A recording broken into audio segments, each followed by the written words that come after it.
నోటితో పలుకుతావు, దేవుడు నాకు ఇస్తాడులే అంటావు కానీ నమ్మవు. దేవుడు నన్ను బాగు చేస్తాడులే అంటావు కానీ హృదయంలో నమ్మవు.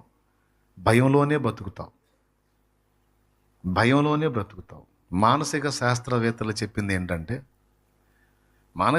మానసిక శాస్త్రవేత్తలే కాదు, నువ్వు కూడా ఆలోచించి చూడు. భయం ఎప్పుడైతే మనలో ముప్పిరిగా ఉంటుందో ఆటోమేటిక్గా మనకున్న వ్యాధి యొక్క తీవ్రత పెరిగిపోతూ ఉంటుంది. అర్థమైందా? ఏ రోగమైనా సరే దాన్ని గూర్చి భయపడే కొద్దీ దాని తీవ్రత పెరుగుతూ ఉంటుంది. మరి దేవుడు నన్ను స్వస్థపరుస్తాడు, నేను దేవునికి అనుదినం అప్పగిస్తున్నాను, దేవుడు ఖచ్చితంగా నా ఎడల కార్యం చేస్తాడు అని నమ్మిన ఎడల దుఃఖముఖిగా భయంతో నువ్వు ఉండకూడదు, దుఃఖముఖుడుగా భయంతో నువ్వు ఉండకూడదు. నువ్వు సంతోషంగా, ఉల్లాసంగా, ఉత్సాహంగా దేవుడు